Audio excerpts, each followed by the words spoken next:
اور میں وزیر اعظم کو تمام تر اختلافات کے باوجود سیلوٹ کروں گا کہ اگر آج وہ بھی یہ مسئلے سن لیں. میرے لیے فوقیت ہے جن کے نام پہ میں نے چینل بنانا شروع کیا، صدائے محرومین، اور یہ 3 کیٹیگریز کے پینشنر سمیت، جہاں میں نے امپلائیز کا اجتماع دیکھا، یہ فرض سمجھا کہ وہاں جا کے ان کے درمیان میں نے ان سے گفتگو کی، ان کے حق کے لیے آواز بلند کی. پہلے میں نیشنل بینک کی بات کرتا ہوں کیونکہ دورانیہ جو ابتدائیہ بہت طویل ہو گیا ہے. ناظرین، یہ آج میں نے اس پہ غور کیا ہے. میں ای او بی آئی کا بھی معاملہ دیکھ رہا تھا، اور آج تک میں ای او بی آئی کو اور ریلویز کے پینشنرز کو مظلوم سمجھتا تھا. لیکن میں یہ کہہ رہا ہوں کہ مظلومیت میں نیشنل بینک کا بھی ایک پہلا نمبر ہی میں یہ کہوں گا. پی ٹی سی ایل پہ میں بعد میں آؤں گا، پہلے نیشنل بینک کی بات کروں گا. نیشنل بینک کے حوالے سے ہمارے لیے جو خبروں کا سورس ہمیشہ رہے ہیں وہ ہمارے دوست ظفر صادق صاحب ہیں، اور وہ انتہائی مخلص ہو کے ساتھ چلتے رہے ہیں، اور انہوں نے کچھ اور لوگوں سے بھی ہمیں متعارف کروایا. ان سب کی بنیاد پر میں یہ معلومات آپ سے شیئر کر رہا ہوں بڑی ذمہ داری سے. بات یہ ہے کہ 1999 میں یہ تھا کہ 70% جو رننگ پہ کوئی شخص ریٹائر ہوتا تھا نیشنل بینک میں، 70% آف رننگ پہ ایز پینشن ملتی تھی. اور اس کے بعد کیا ہوا، یہ سلسلہ چلتا رہا، لیکن اس کے بعد اسے کم کر کے فقط 33% جو ہے وہ کر دیا گیا. یعنی آپ نقصان کا اندازہ کریں. اس کے بعد کیا ہوا کہ یہ معاملات عدالت میں چلے گئے. 2010 میں سنگل بینچ نے فیصلہ دیا اور ان کے حق میں، اور اس جو تخفیف کی اسے غیر قانونی قرار دیا. سب سے زیادہ بڑا ظلم یہ ہے کہ ونس اونلی 2017 میں 10% ان کا اضافہ ہوا، اس کے بعد ان کا کوئی پینشن میں اضافہ نہیں ہو رہا. یہ بیچارے کہہ رہے ہیں کہ اینول انکریز ہمیں بھی دو، ہم بھی سرکاری ادارہ ہیں، بے شک ہم آٹونومس باڈی ہیں، ہم کارپوریٹ سیکٹر میں آ گئے ہیں. کارپوریٹ سیکٹر میں آ کے ان سے ایک نہیں بہت سی زیادتیاں ہوئی ہیں، اور ان کی نہیں سنی جا رہی.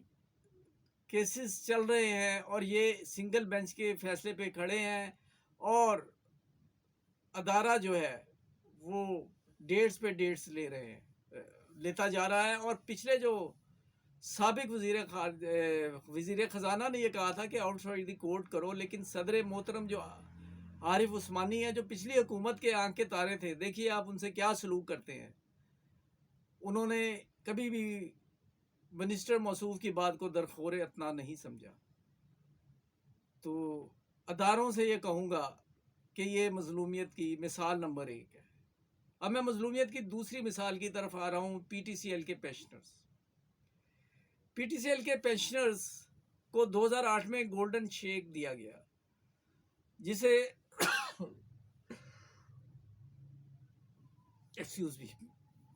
جسے نام دیا گیا وی ایس ایس کا، والنٹریلی سیپریشن اسکیم. اور جو معاہدات ہوئے اس کے تحت یہ تھا کہ آپ جو ہے وہ اگر سیپریٹ ہونا چاہتے ہیں ویل اینڈ گڈ، ادروائز آپ اپنی جو ٹرمز اینڈ کنڈیشنز ہیں ان پہ کام کرتے رہیں اور آپ کو پینشن ملتی رہے گی. لیکن یہ 2 سال تک تو پینشن ملی گورنمنٹ کے اضافے کے مطابق. اس کے بعد چونکہ اعتصالات نے ٹیک اوور کر لیا تھا، اور بورڈ آف ڈائریکٹر جو پینشن ٹرسٹ جو ہے، پینشن ٹرسٹ نے اس میں حکومتی اضافے سے ہٹ کر 4%، 3% اضافہ دینا شروع کر دیا.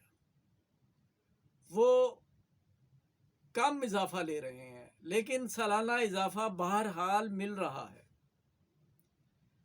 زیادتی بے شک یہ بھی ہے، کیونکہ مسلسل 2010 سے لے کر آج تک اگر کیلکولیٹ کیا جائے تو جو ان کی جائز پینشن جو کہ ان کا حق تھا گورنمنٹ اینول پینشن انکریز کے مطابق، تو وہ بہت ہی کم ہے، اور اس انفلیشن کے دور میں ظاہر ہے ان کی بات سنی جانی چاہیے۔ اور میں تمام اداروں کے سربراہوں سے اگلی بات کروں گا، ناظرین سوشل میڈیا کے لوگ اگر چاہیں، یہ میرا بس نہیں ہے، میں تو اپنے مقدور بھر شیئر کروں گا لوگوں کو، لیکن اگر آپ شیئر کریں گے تو یہ ضرور جائے گی وہاں تک۔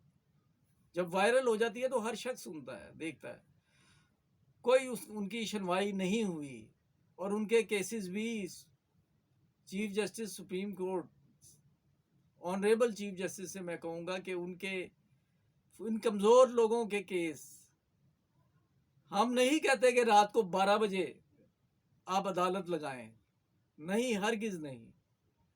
اگر آپ اسلام کی بات کریں تو 184 سب کلوز 3 ان پر بھی عائد ہوتا ہے، یہ بھی امپورٹنس کا معاملہ ہے۔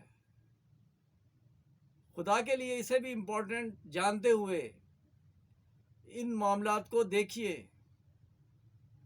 اور اگر ہم ای او بی آئی کی بات کریں، آج جو تقریر میں اضافہ جات ہوئے ہیں، انہوں نے سیلری بڑھائی امپلائیز کی بھی، انہیں بھی ہم مبارکباد دیتے ہیں 10%، اور پینشن بھی بڑھائی 10% وفاقی حکومت کی، لیکن ای او بی آئی کا کوئی ذکر میرا خیال ہے کہ نہیں ہوا۔ ای او بی آئی، جناب وزیر اعظم صاحب، ای او بی آئی میں بہت زیادہ کرپشن بڑھ چکی ہے، اور کرپشن کی ایک قسم یہ ہے کہ جو فیکٹری مالکان اور جو کمپنی کے مالکان ہیں وہ کنٹریبیوشن نہیں دیتے، اور یہ ملی بھگت سے ہوتا ہے۔ اس کی وجہ یہ ہے کہ ہر دور کے منسٹر صاحبان کے رشتہ دار جو ہیں وہ فیکٹری آنر ہوتے ہیں۔ ان کا سب سے بڑا مسئلہ ہی یہ ہے کہ اگر کنٹریبیوشن پوری آنی شروع ہو جائے اور یہ منفعت بخش کاروبار میں لگایا جائے تو انہیں ریگولر پینشن جو ہے وہ 8,500 کی بجائے بہت زیادہ بڑھ کے 25,000 بھی مل سکتی ہے، جو کہ آج اناؤنس ہوا ہے۔ آج ویلاگ لمبا ہو جائے گا، لیکن بات میں پوری کروں گا۔ آپ سے یہ کہا جائے، وہ شعر ہے کہ میر بھی کیا سادہ ہیں، بیمار ہوئے جس کے سبب، اسی اتار کے لوڈے سے دعا لیتے ہیں۔ نظر گھندل جو ہے وہ تو آپ کی مخلوط جو حکومت ہے اس کا وزیر تھا، اس نے بھی کھانچے لگائے، اور وہ پتہ نہیں اس کیس کا کیا بنا۔ اور اب تو سہولتیں ہی سہولتیں ہیں، منی لانڈرنگ کے کیسز ہوں یا جو بھی، کیونکہ اس حکومت کا مقصد ہی ہے۔ بہرحال میں یہ کہوں گا کہ خدا کے لیے ان معاملات کو دیکھیے، اور میں یہ ناانصافی ہوگی کہ اگر میں ذکر نہ کروں ریلویز کے پینشنرز کا کہ جنہیں کبھی بھی وقت پہ تنخواہ نہیں ملتی۔ اگرچہ میں آپ کی حکومت کو تسلیم نہیں کرتا، لیکن میں اپنے مظلوم بھائیوں کے، سینئر سٹیزن کے مفاد میں یہ کہہ رہا ہوں کہ خدا کے لیے کوئی ایسا منسٹر لگائے، ریلویز کی حالت بہتر ہو، اگر نہیں بہتر ہوتی تو امداد جو ہے وہ دیں، وفاق امداد کرے۔ یہ بھیک نہیں مانگ رہے، اپنا حق مانگ رہے ہیں۔ اور تعلیم یافتہ طبقہ، اور وہ طبقہ جو انجینئر پیدا کرتا ہے، جو ڈاکٹرز پیدا کرتا ہے، جو دانشور پیدا کرتا ہے، وہ طبقہ گزشتہ 1 ماہ سے لاہور سیکریٹریٹ کے باہر اپنے جائز حق پے پروٹیکشن، سروس پروٹیکشن کے لیے سرگرداں ہے، دھرنا دیے ہوئے ہے۔ خدا کے لیے انہیں بھی دیکھیے اور سنیے۔ ناظرین آج کے لیے اتنا ہی۔ اگر ویڈیو پسند آئی ہے تو لائک کیجئے، اور سبسکرائب نہیں کیا تو سبسکرائب کر کے بیل آئیکن کو کلک کر کے مظلوم لوگوں کی آواز، صدائے محرومین ضرور دیکھتے رہیں۔ اللہ حافظ۔